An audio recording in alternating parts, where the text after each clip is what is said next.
Hi, I'm Archie Luxury and welcome to the program. Today I'd like to do a very quick collection wrap up for Archie, because I've had a few people who've said to me, come on Archie, do a collection review.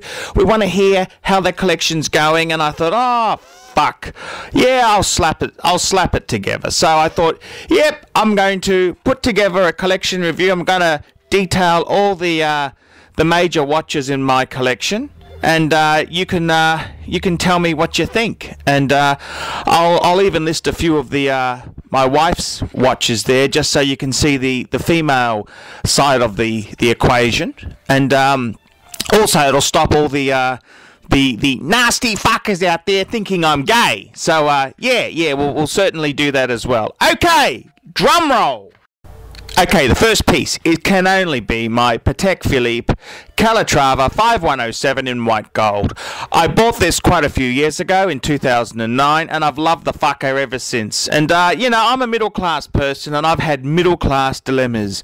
I've run out of money at times. There's been pressure to pay for other household expenses, and I thought, oh, do I sell it? Do I sell it? Do I sell it? And I've had a few nasty fuckers who have offered me money for it, and thankfully, the deals have fallen through. That's all I can say. I really do love the 5107, and it's off the books. It's not for sale anymore. I just love it. It's a great piece. You know, I was tossing up a Daytona in steel or a yellow gold day date, but the Patek won out for me. It pulled at my heartstrings, and it's a great fucker. I love it, and it's definitely not for sale unless someone pays obscene money. I mean, everything's fucking for sale with Archie. I mean, I'm a prostitute. But yep, that's the Patek 5107. Next piece. Okay, the next piece, and we're talking about, is my JaegerLeCoultre Reverso Grand Date. And this is a present for my coming 40th. And the way I've talked about this watch, you'll think that I've fucking owned it for the last 10 years. But no, this is a gift for my up-and-coming 40th birthday from my wife. It's the JaegerLeCoultre Grand Reverso date. And it's just a cool fucker. I love Art Deco. I love JaegerLeCoultre.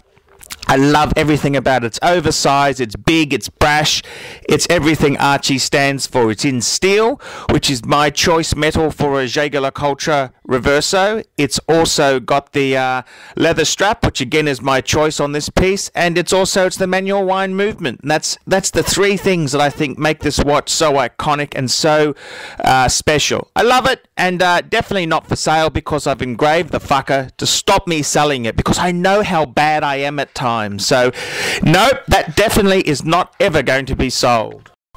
Okay, the third piece in my collection, this is a recent addition, and it's my Audemars Piguet Royal Oak 14790 ST. That's the steel 36mm Royal Oak with the JaegerLeCoultre based movement, and it's automatic, because I had the two-tone fucker in 33mm, and you know, I had a bit of a fucking crown problem with it. It started to go bad really quickly, and AP would rape the fuck out of me if I sent it in. So I very quickly got rid of it, and you know, I was still yearning for another AP Royal Oak. So I hunted around and I picked this piece up, and I gotta say, I love the AP. AP suits me to a T. It was the Royal Oak came out in 1972, which is my birth year, so it's kind of a little bit special to me. And I always loved 70s type fashion, and you know, I love the AP Royal Oak. It's a classic design icon, and I absolutely love the bluey grey sort of dial there. It's very, very much a true, you know, I think that's probably the best colour to have the dial. I love that dial that's on it, and I've been very happy with my Royal Oak, and it's definitely a keeper. Okay, next piece. Okay, my fourth piece, well, it would have to be my Breitling Type 20 transatlantic, which is just a very, very recent purchase, and yes, that would have to be spot 4 in my collection there. I love Breitling, great brand. I've only ever owned one other Breitling.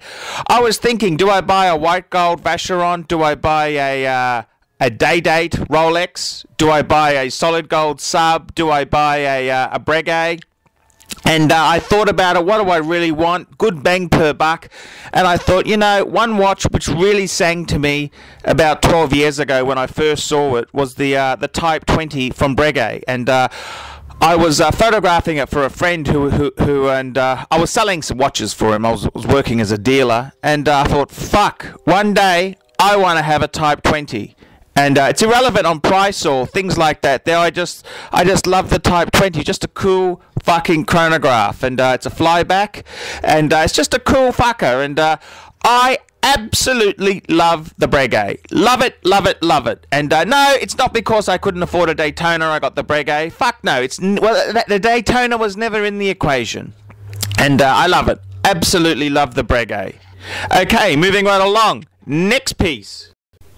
Okay, the next piece is my Rolex Explorer 2 white dial. And, you know, I haven't really been singing the praises of this piece for a long time here, but, you know, many years ago, we're talking, you know, late 90s, I owned a white dial Explorer 2, and I've always loved it, and I had to sell it because I ran out of money and, you know, shit like that there, and I reacquired a Polar one.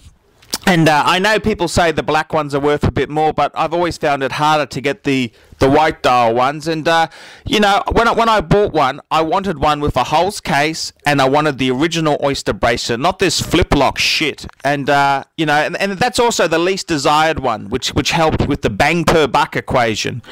And I bought this one. I had it serviced, got the watch and bracelet professionally polished, and yeah, it was quite reasonable, and I gotta say, I really love it. I've always had a soft spot for the Explorer 2, and part of the fun of the Explorer 2 for me has been that I've wanted one at times. I really desired one, and you know, sometimes once you've achieved it, you think, oh, I might just flick it, and I nearly got rid of it not so long ago, but I'm really pleased I stayed with it. It's a great piece, it's a quality piece, it's a Rolex.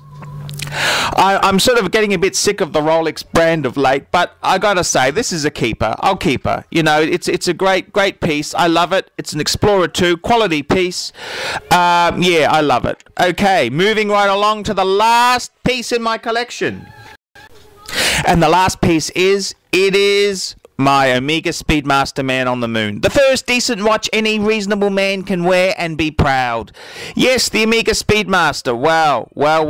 I've owned a few of them, and every time I've sold it, I've known I've made a huge mistake. So I've got a really minter from Brisbane Vintage Watches. It's 2004 Speedmaster, and it's really cool. I love the fucker. Love it.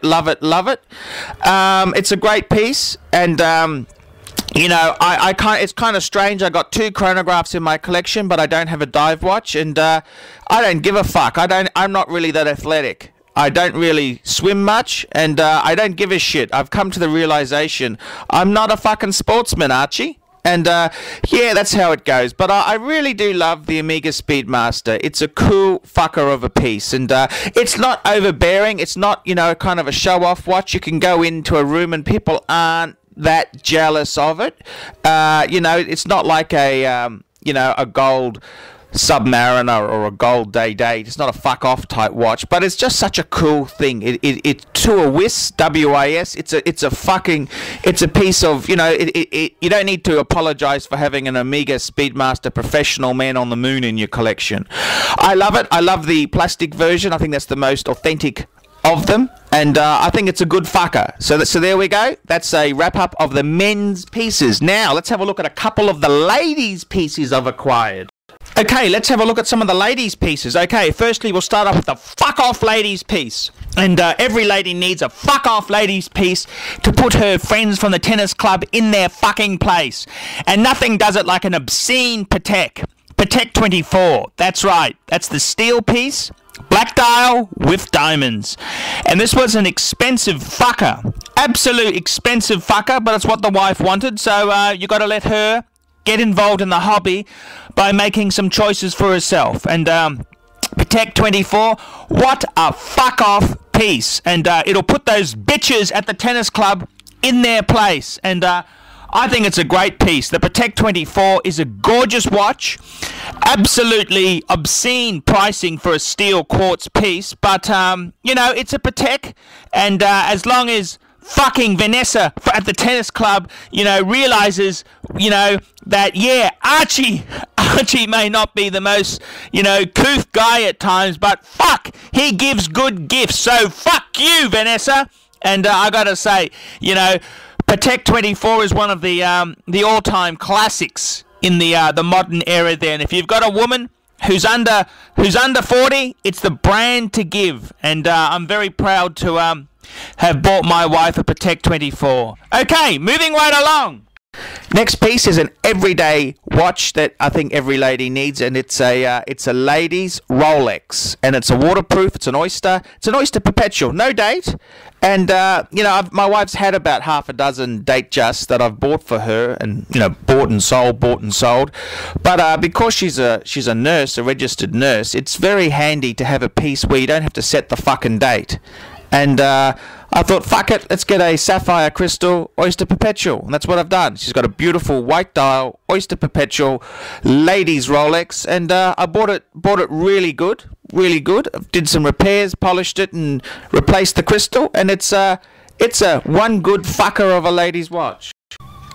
Okay, and the last piece that I've bought for her is a JaegerLeCoultre Reverso. That's right, a ladies Reverso. It's manual wind, and my wife's not a huge fan of straps, and this here has got the beautiful JaegerLeCoultre bracelet, so you can't go wrong with that. It's a cool fucker, and it's a great piece. It's got the rarer dial. It's the shadow dial, which is very much like the Tribute series, except those nasty fuckers forget that. They don't say, oh, we've done it before. They just pretend that they re-release shit, you know. So the shadow is a cool fucking dial. I think it's actually better than the Tribute series, to be completely frank. But yep, the shadow dial, and I think it's just beautiful, absolutely beautiful. Art Deco, manual wind, got the bracelet. It's just a cool fucker, and it's another purchase I made from Brisbane Vintage Watches. I'm Archie Luxury. I hope this collection review has been informative and you like it. And yes, if there's any burglars listening there, all these pieces are in my bank vault, except for 2 pieces I wear. So go fuck yourself. I'm Archie Luxury. Hope you've enjoyed the program.